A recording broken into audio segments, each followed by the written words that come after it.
Hi, everybody, and welcome to Turf Talk Down Under. My name is Angie, and with me today I have Cheryl. Hi, Cheryl. Hi, Ange. Cheryl is a retired academic, and she taught sociology and gender studies. Do you want to tell us a little bit about yourself, Cheryl? Yes, I will. Thanks, Angie. I taught gender. That was at James Cook University in Townsville. I was there from as a student initially doing my PhD from 1991, and then after completing that as a teaching position until I left and moved back to Melbourne at the end of 2006. Um, I have a message. Yeah, sorry, something was in the way. Okay, so like a bit about myself. I'd consider myself as having always been on the left side of politics. Even as a child, I was interested, particularly, I seem to be very interested in the American civil rights movement. John F. Kennedy, his assassination, that sort of thing I was interested in. I joined the Labor Party in my early 20s, and I was a member of the Labor Party on and off for years. I'd say that I kind of was very disenchanted when Kim Beazley had that very weak response to the Children Overboard affair, and I kind of stopped going. It was interesting. I was in a branch in Townsville, and it dropped in the membership dramatically, absolutely dramatically. We used to have the most vibrant, big meetings, and within a year or two, there'd be 4 or 5 people at meetings. So anyway, I then, as I said, moved to Melbourne, and around about, that was at the end of 2006, and around about 2010, I became involved in the Greens in Melbourne. Now, I've also could say that I've been a TERF since the early 90s. And that's because that's when I first encountered postmodernism and queer theory. I had been a student at Monash University and did my sociology degree and honours there, and did quite a bit of women's studies back when it was called women's studies. And, I'd done honours in 1982 and took a feminist perspective, did a little study based on feminist sort of theory, looking at women who did piecework at home. Then I had about 10 years away from academia, had babies, did a dip ed, worked for a bit in the Pilbara at a college teaching, like a TAFE college. And then moved to Townsville in 1991 and started my PhD. And that's when I really discovered, that no one talked much about feminism then, or at least women's studies. It was already shifting to gender studies and queer theory and postmodernism. I became aware too of the debate around the sort of transgender debate around the Michigan Women's Music Festival and their policy of only allowing women-born women to attend. And this was when there was debates within feminism around separatism. So there were some radical feminists who wanted to live lives like completely separate from men. And I suppose, the Women's Music Festival was seen as separatist, but the main problem or push was against the transgender identified men who wanted to attend. And I just remember reading a piece written by one of these Tims about this and arguing why he, in fact, actually was a woman and therefore should not be excluded from the Michigan Mitch Fest. And it struck me at the time, this would have been 91 or 92, that his mode and style of arguing and writing was really masculine. you know, I didn't need to know it was written by a man to know that it was written by a man, if you know what I mean. But, you know, beyond that, and being aware, I suppose, of Janice Raymond's work and her book on the transsexual empire. I didn't read that, but I'd heard of it. But the trans issue wasn't a big deal in my life. You know, it wasn't something that I was particularly concerned about. I mean, I had my views about it, but I didn't, you know, come up against anything. Yeah. You know, and as I said, I taught sociology, I taught gender studies, I taught gender and sexuality. I taught about the debates within feminism around prostitution and pornography, BDSM in lesbian communities, etc. And I think my own personal views were always the sort of radical feminist perspective of those, but I didn't push that. You know, I taught because I was teaching as an academic. So anyway, I left that and I moved to Melbourne. And so if we fast forward to sort of the middle of around 2010, is when I got involved in the Greens. And I really, you know, I found that really good. It was just, I wasn't in academia anymore. I had a different job. And it was just nice to mix with people who had similar values, similar politics, etc. But the other thing, just back to the sort of trans stuff, it was probably around 2015 that I started to notice in particular that there were stories about transgender children, generally kind of primary school age children, that were appearing everywhere. They were in the mainstream media. They were on, you know, 60 minutes. I'm not sure 100% whether it was 60 Minutes because I didn't watch it, but they were on that type of program. They were on the ABC. But even more surprising in a way is that you'd read these pieces in women's magazines like New Idea and Women's Weekly. And they always seemed to me to be very like what I'd call a puff piece that presented these lovely, lovely stories about inclusion and acceptance. And it'd be like little Johnny went home at the end of last term and then he's come back as Jamie and all the other little girls love him. And they've included him and they all understand. The teacher, you know, explained to them all about being born in the wrong body. And the children just accept that and they're just great. So I, you know, started to think, gee, this is a bit weird, you know. And it's interesting. I've not read this book, but I have heard her speaking. But Heather Brunskill Evans, who wrote about the making of the transgender child.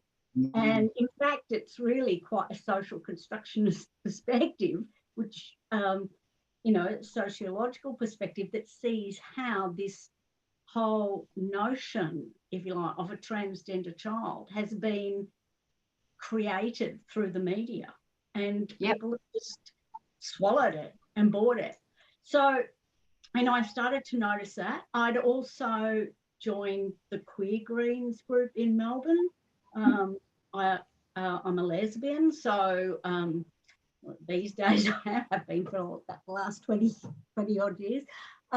So I was in that and sharing things on the Facebook group. And I started to share some items that were critical of gender ideology, and I would get pushback, serious pushback, be told that I needed to put a trigger warning up before posting things because, you know, this was so distressing for transgender members of the Queer Greens. And so one of the things I posted, and I'm sure you will be aware of this, it was about the degenderettes. Have you heard about the degenderettes in San Francisco?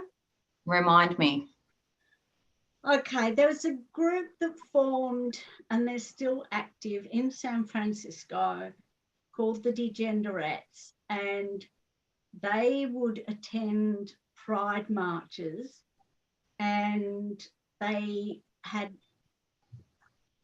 kind of presented themselves as sort of like a marching band and but they would twirl baseball bats, and their baseball bats were all painted in different colours. And so there was the transgender baseball bat that was pink and blue and white. The trans anarchist flag, which is, I think, pink and black. The gender queer, like all those different flags, basically, that we know about, and all of those painted onto bats. Some of the bats, they also painted axes and labrysses, had all sorts of posters, and you would have seen the image that with a someone in a singlet top and blood, not probably real blood, but red paint, and then I punched turfs on it. Yeah, and I remember they had conflict with the Dykes on Bikes, because the Dykes on Bikes were one of the ones that held out on the trans thing. Yeah. And I remember it was specifically the Degenderettes that took it to the Dykes on Bikes. Yeah. And the Degenderettes, some of their baseball, their photography and their I suppose their imagery that they used was very violent. There were baseball bats wrapped in barbed wire, and T-shirts and things saying "I punch turfs." And the piece that I shared was a story about a display at the San Francisco Library, or one of the libraries there, that had a display of all this stuff. And I think women had complained, and the library had said, oh no, this was all perfectly fine for them to have this material. So that was one thing that I'd posted. There was another little story about a group of young feminists in a student group in the UK who had, maybe for International Women's Day, had made all of these vagina cupcakes. And the trans activists have got terribly upset about that. So anyway, the upshot of all that was I got asked to leave the Queer Greens, and I was quite happy to leave the Queer Greens. I was already, having arguments with people, mainly trans-identified men, in the Greens Women's Network Facebook group. And then eventually it just, was very uncomfortable. It was never uncomfortable at the local branch level, but it was quite clear that there was moves within the Greens, around 2018 when I was still in Melbourne, to push out, to anybody who wasn't on side with gender ideology. And I, as I said, I just, I didn't renew my membership after I left Melbourne. But something else I was just thinking of. The other thing I didn't I should say is that my involvement in the Greens went to the extent of actually standing for the Greens in the seat of Goldstein against Tim Wilson in the 2016 federal election. Wow. So, I was very involved, and so 2018. That was the other thing that happened. I had a grievance procedure or dispute raised against me by one of the trans-identified males in the party who they'd taken all these screenshots of things that I'd posted on my own Facebook page. So this was well after I'd stood as a candidate. So it was, that was 2016, middle of 2016 that I was the candidate. And then this was sort of things that I'd said and comments I'd made on Facebook in 2017, 2018. And I just felt sick. I just felt sick when I got this. I was going through a pretty hard time in my life anyway at that stage. But to get this dispute, I'd already agreed to opt out of the Queer Greens. But I did, after some weeks of just sitting on it, I did respond, and the dispute was dropped. And I don't know whether that's because the person concerned heard that I was planning to leave Victoria, or whether they saw my response and realised that I actually knew what I was talking about, and I would give them a run for their money, if you like, that I wasn't going to be cowed easily. Good. But after that, as I said, I moved to live in New South Wales towards the end of 2019. And since then, I just didn't rejoin the Greens. And I just feel like I don't know where I belong politically. You know, I know where I belong. I know where my values lie. But in terms of voting and contributing politically in this country now, you know, I mean, if we see what's happened to Moira Deeming, you know, it seems like there's nowhere in Australian politics for women like me. So no, me either. I'm Labor Green my whole life, and now I'm politically homeless too. There's so many of us. It's interesting. There seems to be a theme with the Greens where, you know, same-sex attracted people are bullied out for standing up for reality and for women's rights, or their own rights to congregate, you know, without the opposite sex. So, you know, it's interesting how the Greens and even the Labor Party, for example, prioritise transphobia above homophobia. It's quite horrible, actually. You know, who's decided that one is more important than the other? Well, precisely. And, you know, it was something that was quite obvious to me even back in 2010 when I got involved in the Greens, is that there was not a strong place for feminism. You know, the party's women's policy seemed very weak. You know, they all virtue signal about being supportive of women and anti-violence against women. And yet, you know, here we have like one of the most violent movements, if you like. You know, the rhetoric that's coming from trans activists is so violent and directed, nearly all of it, towards women who don't do what they're told. You know, I might mention too that my PhD thesis was on feminism, and I published it as a book, and the title of that is Stepping Out of Line, Becoming and Being Feminist. And I have a chapter in that about, you know, the attempts at social control of women as feminists. And it seems to me that it's become, in the time since I did the interviews for that study in the early 90s, it's become so much worse. Yeah. It's like women are oppressed, women face violence and whatever, but if you dare actually stand up for women and stand up against male entitlement, then you come in for even greater levels of abuse. And that's what, you know, trans activism is. I was absolutely stunned, I'd have to say, when I posted the stuff about the degenderettes in the Queer Greens and got no support for saying this is not acceptable. This is not acceptable to talk about punching women.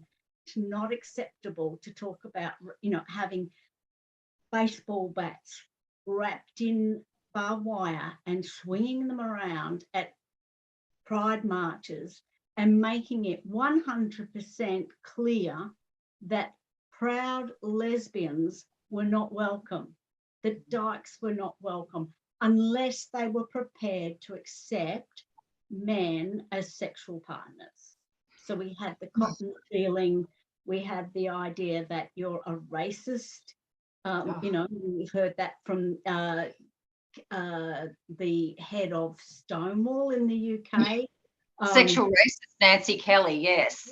Nancy Kelly, that's right. That if lesbians exclude trans women from their dating pool, regardless of whether they've had any surgery or not, or taken any hormones or not, if you don't accept men who identify as women into your dating pool, then you are a sexual racist. And that is the most bizarre, homophobic thing that you could say. Yeah.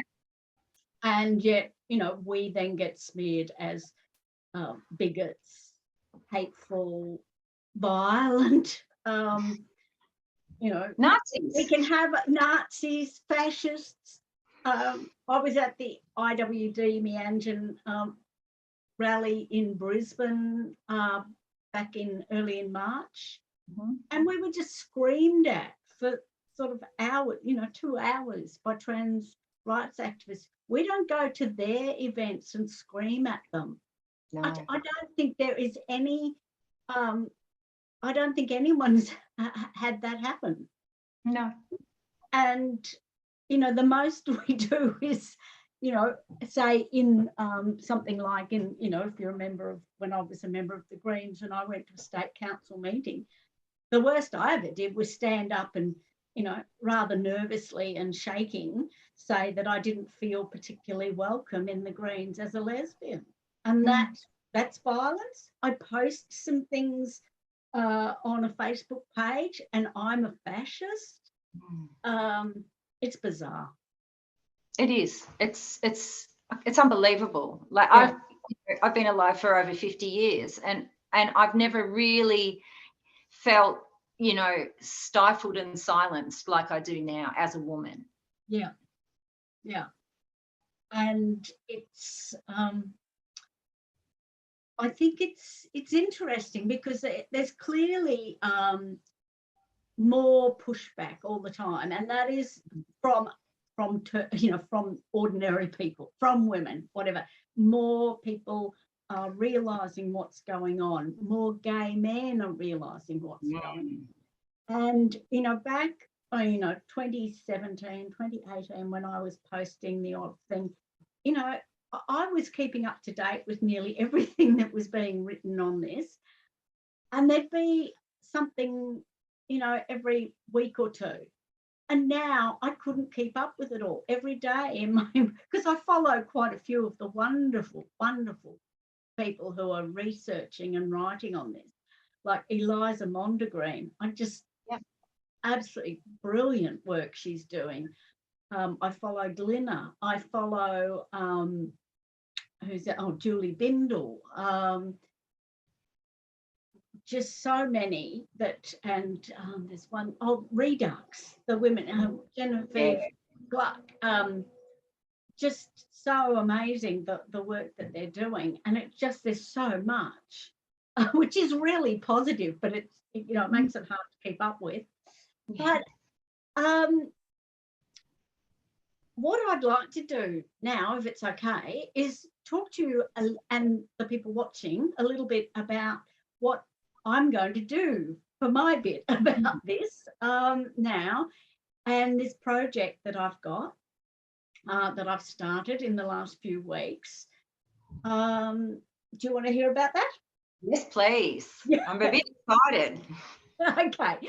Well, following the Let Women Speak event in Melbourne, what was it, the 18th of March? Yeah. I think I was absolutely disgusted at the response from Daniel Andrews and Adam Bant on Twitter.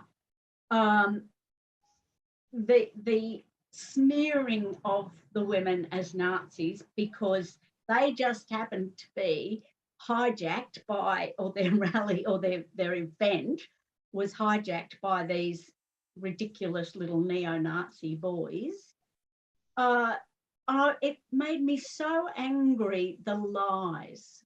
Basically, bald-faced lies about the women involved. And so it reminded me again that I'd been thinking for the last few years that I should try at some point to write about this, and in particular about the way in which women who have been active in progressive politics have been pushed out. So one of the things I noticed, I actually read through, I think, nearly all of the comments, responses to Adam Band, and I'd have to say at least 80 to 90% of them were pushing back against him. And that was very pleasing to see. And hopefully that's all still there. I should actually record it. But one of the things that kept coming up in those comments were people saying, and particularly women, not 100% women, but people saying, I just feel politically homeless. I've always been on the progressive side of politics, and now I just don't know what to do. And so I decided, well, I am a sociologist, I'm retired, I've got time, I've got the resources, I've got a little study. I am going to do this research. I am going to talk to people who feel politically homeless, who have been members of left-leaning parties or maybe even trade union members, etc., and talk to them about their experiences and write about that.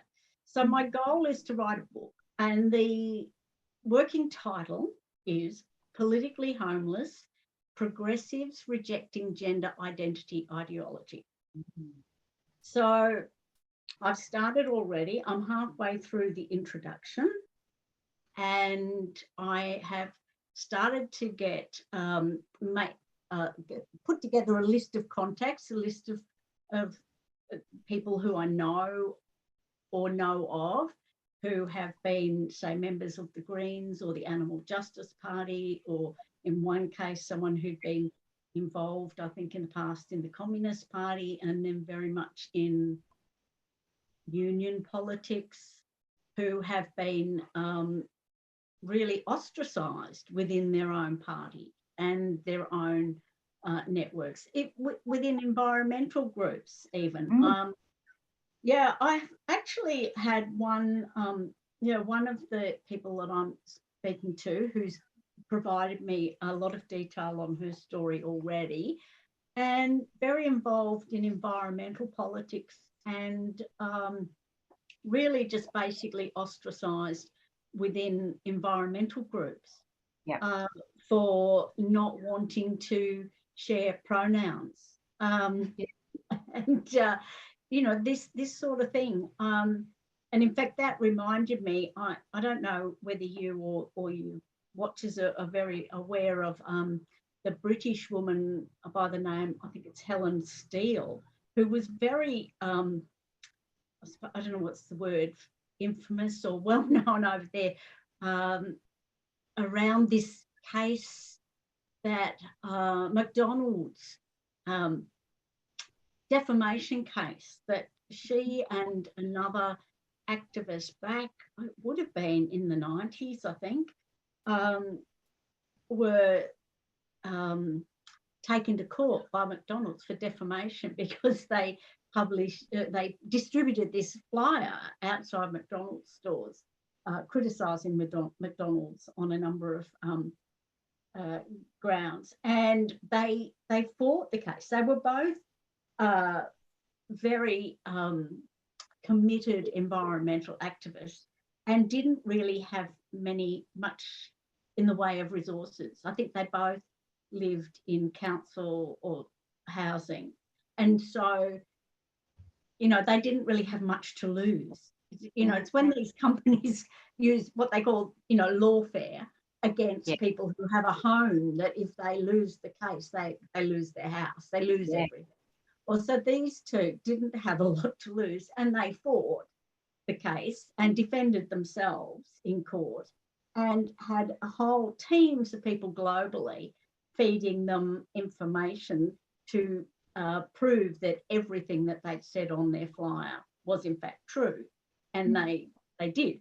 Well, bringing this back to the trans, this woman who is so well known in the anarchist, I'm not sure about anarchist, but definitely in really strong environmental activism, has been pushed out of environmental groups for her not going along with gender ideology. Yep.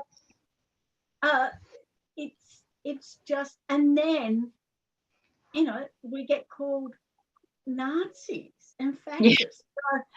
So I think that there's a lot of stories out there. And so if there's anyone watching this who would like to share their story, please get in touch with Angie.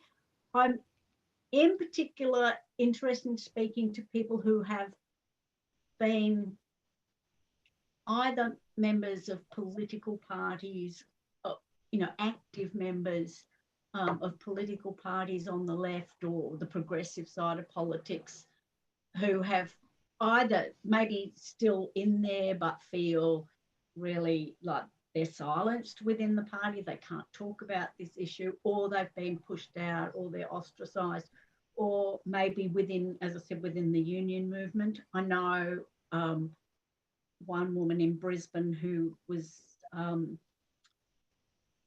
really pushed out of helping to organise International Women's Day events with the unions.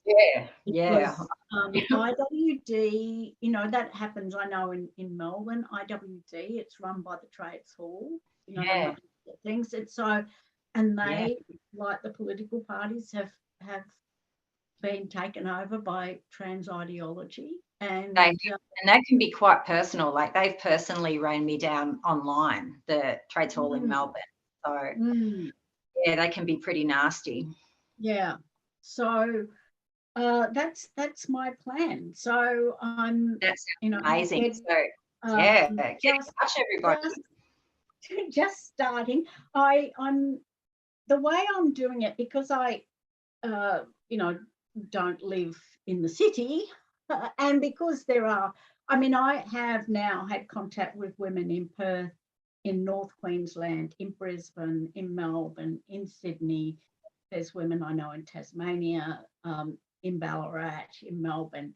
So rather than try to get to people and do face-to-face interviews, I've been sending out a set of questions that they can answer in writing, but I'm also happy to do like telephone interviews and record them if somebody looks at my questions and says, oh, I don't feel like writing all that out, or they feel more comfortable talking about it, if they're happy for me to record that. Because I really want to, I don't want to turn it into an academic study and book, but I want to get people's voices.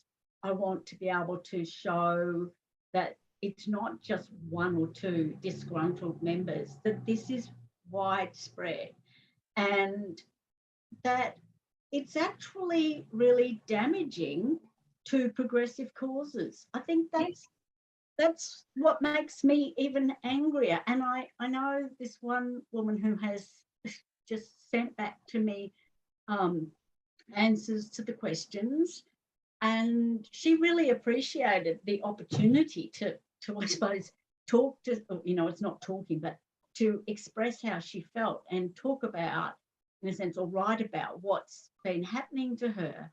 And it's quite clear that she's been a really strong and active environmentalist and member of the Greens, and now that movement is losing her energy. You know, we've got to fight for climate change. We need to stop destroying native forests. We need to stop, you know, building gas fields in sensitive environmental areas. And if we are going to stand by and watch really good people be alienated from that activism because they don't buy into the pronouns, and they don't think that trans women are literally women, then, you know, it's damaging. I mean, Yep. I'm not a conspiracy theorist, but you sometimes kind of go, you know, is there something more sinister? Is someone wanting to destroy? I mean, I do think there's lots of sinister things bubbling away underneath that most people aren't aware of, and possibly even most of the allies and trans activists themselves. Like the anti-protest laws. The anti-protest laws are horrific. Yes. Every single activist should be banding together to stand up to these anti-protest laws. Yeah. I've given years of my time and energy to animal rights causes, and I voted for the Animal Justice Party because the Greens adopted gender ideology, and I went over to Animal Justice Party, and then they came out as full gender, you know, even worse with the gender stuff. So, you know, and I even got kicked out of a vegan dating group because I wouldn't put pronouns, because I said, I'm not doing pronouns. Oh, you turf. And I got booted from a vegan dating group that was full of people with the same politics as me. So can't date any vegan. But it was just ridiculous. I was listening to some podcast today, and they were mentioning that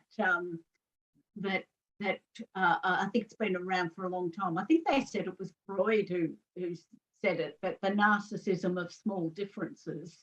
And, you know, that bizarre, you know, sort of thing of arguing over these tiny little things. Or not that I think that gender ideology is tiny and little. It is absolutely major, and very interesting that within the Greens, they don't want any discussion, and yet every single policy area of the Greens is based on consensus. And it's not voting, and it's not the loudest. It's not the person who can scream loudest who gets their way over climate policy or anything else within the Greens. And I know in the Victorian Greens, I won't say I know, but I remember hearing, and I'm pretty sure my memory is correct, that they don't have a policy on population, because every time that has come up when there's been a policy review, they can't reach consensus. You know, there are some members who really think it's important that we reduce population.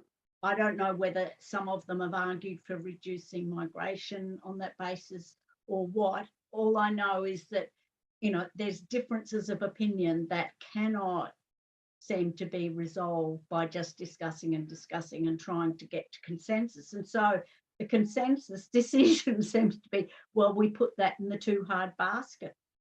But with gender ideology, they don't go, well, we can't agree, because there are some people who actually really strongly believe in reality and strongly believe that it is not possible for human beings to change sex, just as my lovely little puppy can't become a boy puppy when she's a girl puppy.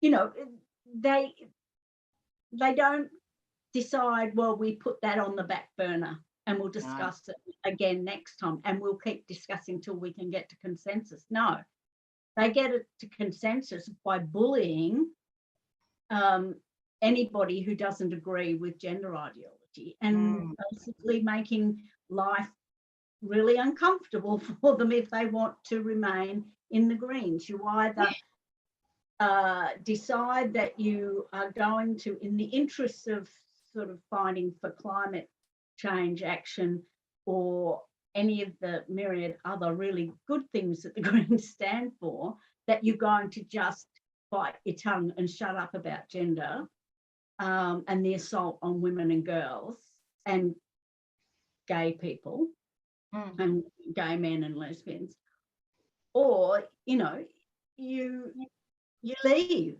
And the thing is, a party like that, it attracts people who have a strong sense of integrity.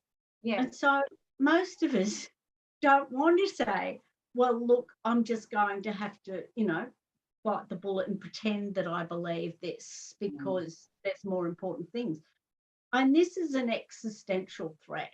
So there's not much that's more important. I think that you can't save the environment while you're ushering in transhumanism, basically. I think, like, as I like to point out to trolls, you know, who come over and call me a Nazi, I say I have 90+% of the same political views as you, and 10% views the same as a conservative.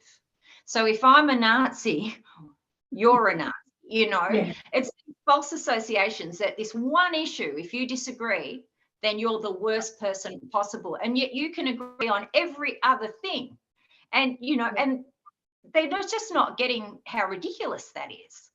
And also the fact that the Greens have been inconsistent in that they demonise anyone who stands up to gender ideology, yet they allow people with some very dubious connections to pedophiles, to furries, and to adult babies to have a platform within the same party, while demonising us for accusing people falsely of apparently having links to them, when the people who have those links are proven.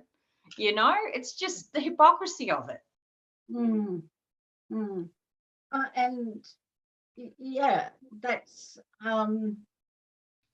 you know, it ties into with the whole Greens policy on prostitution and on pornography and things that they, you know, so you can't kink shame. So, you know, they'd all say, oh, you know, no, we're all absolutely against pedophilia.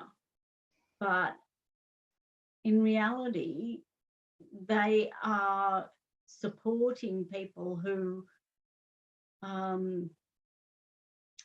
as you say, are supportive of some pretty dubious kinks that, you know, and paraphilias that, you know, maybe aren't,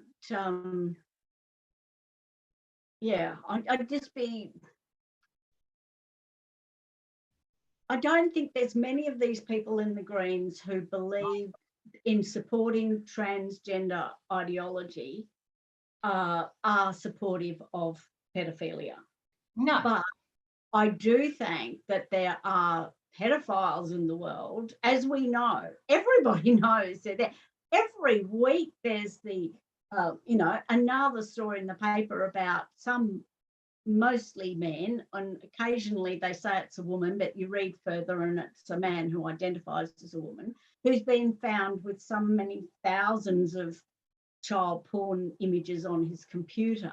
And half the time, you know, it's over and over again, there are men who are, you know, upstanding citizens, supposedly, or media personalities, or remember probably 10 years ago, the guy, one of the, on the ABC who did the ABC version of Antiques. Roadshow. Collectors. I watched that show. I loved that show. That was horrible. That was awful. And suddenly, you know, he was found to be, you know, have all this child porn. So if anybody thinks it's not real and that there aren't, you don't have to be a conspiracy theorist to be aware that there are networks of pedophiles who share material, who share strategies, and who would absolutely love to see the age of consent reduced to whatever, and that in arguing that children can make decisions about their health as minors, you know, that are going to impact on their life forever. You know, if you can argue that, I mean, it isn't a big step to argue that those same children have a right to decide that they want to have sexual activity with adults. And that's that argument has already happened. There's plenty of evidence of that online, of people that are involved in queer theory making those arguments. Yeah, for sure. Absolutely. And I mean, I love that. There's that little video from what's his name, the American Jensen. Yes, Derek Jensen. Yeah, going through and, you know, all in a classroom, and his students are really angry because he's pointing out that Judith Butler has you know, argued that children should be allowed to have sex with adults. Yeah, Google Queer Theory Jeopardy, it's called. Yeah, that's right. Foucault argued that the age of consent should be lowered. I've forgotten who are the others, but she goes through, in that goes through, you know, one after the other. It was a very, very common argument being made in the 80s and the 90s, and in the UK, the pedophile information exchange. I mean, it surprises me how many people are really just naive. And I remember talking to some members of the Greens, lovely people, a couple, and it was about the prostitution. And it was interesting. The husband really seemed to understand where I was coming from more than his wife, who would, you know, they'd be the last people to be sort of, I think, involved in anything like this. But, you know, as I pointed out, you know, it's you can legalize. And when it was about, I think that the argument that was being put was that, you know, yes, prostitution's not good, but at least if it's legal, then women can be protected. You know, the prostitutes, they can be protected. And I thought, you don't have any understanding of that. In fact, the legal system purely provides a smokescreen for the illegal. There's still, you know, Melbourne can have so many illegal brothels and there'll still be illegal prostitution just as much. All the prostituted women I know use fake names and get paid cash, and that's in legal brothels. So, you know, how is decriminalisation going to benefit them? It's not at all. In fact, their rates dropped because now they have to pay admin charges. Yes, Anyway, that's probably about, unless you've got any more questions you'd like to ask. No, I don't. That's been great. We're just about on time, so that's perfect. But no, I'm quite excited about this book. There are a lot of wonderful activists that, you know, you've got an opportunity to tell their stories, you know, lots and lots of cancer people out there. So, if you do have any information for Cheryl's book, get in touch with us and we'll put you in touch with Cheryl. Thank you so much for sharing that. And happy Lesbian Visibility Week. Oh, yes.